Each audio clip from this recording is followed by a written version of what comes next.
Adil issue എന്ന് പറഞ്ഞാൽ ഇവർ ടിക്കറ്റ് എടുക്കാണ്ട് മലപ്പുറത്തുനിന്ന് ഇവർ കയറി, കൊച്ചിയിലേക്ക് കയറി. ആരല്ലോ? ആദിലും മമ്മുവും ജാസിയും. ഇതിൽ മെയിൻ പ്രശ്നക്കാരൻ ആദിലാണ്, അല്ല സോറി മമ്മുവാണ്.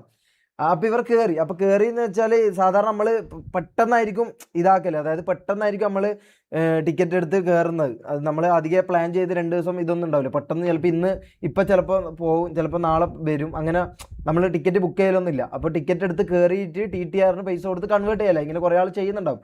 അപ്പോൾ കൺവേർട്ട് ചെയ്യുന്ന പരിപാടിയാണ് നമ്മൾ ചെയ്യൽ. ഇങ്ങനെ ടിക്കറ്റ് എടുത്ത് കയറിയിട്ട് നമ്മൾ കൺവേർട്ട് ചെയ്യും. ഈ പരിപാടി നമ്മൾ ചെയ്യൽ. അപ്പോൾ അങ്ങനെ ചെയ്യാൻ വേണ്ടി ഇവർ കയറി. അപ്പോൾ കയറി ഒരു TTR എന്ത് ചെയ്തു? TTR ഇവരുടെ അടുത്ത് എന്തോ ചൂടായിട്ട് എന്തോ പറഞ്ഞു, ഇങ്ങനെ നടക്കൂല. അപ്പോൾ ഇവരോടത്ത് ആദ്യം ആരും ഏതോ TTR പറഞ്ഞു പോലും കയറിക്കോ, ഇത് മാറ്റിത്തരാം. എന്നിട്ട് വേറെ ഏതോ TTR കണ്ടു. വേറെ ഏതോ TTR പറഞ്ഞു ഇത് നടക്കൂല, ഇതെന്താ സ്റ്റോപ്പ് കോൺ, അവിടെ കാര്യം ചോദിച്ചാലേ പറയുന്നത്. അങ്ങനെ നടക്കൂല, സീനാക്കും എന്ന് പറഞ്ഞു. അപ്പോൾ ഇവർ എന്ത് ചെയ്തു? പിന്നെ എന്തല്ലോ ജാസീൻ്റെ മുടിയെല്ലാം കണ്ടിട്ട് ഇവൻ കഞ്ചാവാന്ന് അങ്ങനെ എന്തോ രീതിയിൽ സംസാരിച്ചു പോലും. അങ്ങനെ എന്തോ രീതിയിൽ സംസാരിച്ചു. അപ്പോൾ എന്ത് ചെയ്ത്? ഇവർക്ക് ഇതായിട്ട് അപ്പാട് അതിൽ കയറി ലൈവ് ഇട്ടാരെന്തായി? മമ്മു കുറച്ച് ഓവറായി. മമ്മുവിൻ്റെ ഒരു പരിപാടി ഉണ്ടല്ലോ, ലൈവ് ഓണായി കഴിഞ്ഞാൽ പിന്നെ കുറച്ച് ഓവറാകുന്ന പരിപാടി ഉണ്ടല്ലോ. അങ്ങനെ മമ്മു കുറച്ച് ഓവറായി. അങ്ങനെ ഓവറായപ്പോൾ എന്തായി? ഇത് കുറച്ച് സീനായി. അങ്ങനെ പോലീസുകാർ കേസാക്കുമെന്ന് പറഞ്ഞ് അങ്ങനെ.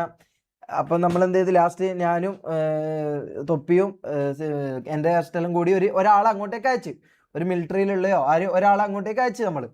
ഒരാളെ അയച്ചു, ദേവസ്വം ബോർഡിലുള്ള ഏതൊരു പിടിപാടുള്ള ഒരാളെ അയച്ചു. പക്ഷെ എന്താ അതിലൊന്നും കാര്യം ഉണ്ടായില്ല. എൻ്റെ ഇപ്പം എന്തോ കേസായി തോന്നുന്നു. ഇല്ല, കേസായിട്ടില്ല. എന്തോ ഫൈൻ അടക്കം എന്തോ പരിപാടിയിൽ ഇപ്പോൾ ഇതായിട്ടുണ്ട്. അങ്ങനെയാണ് അതിൻ്റെ സംഭവം.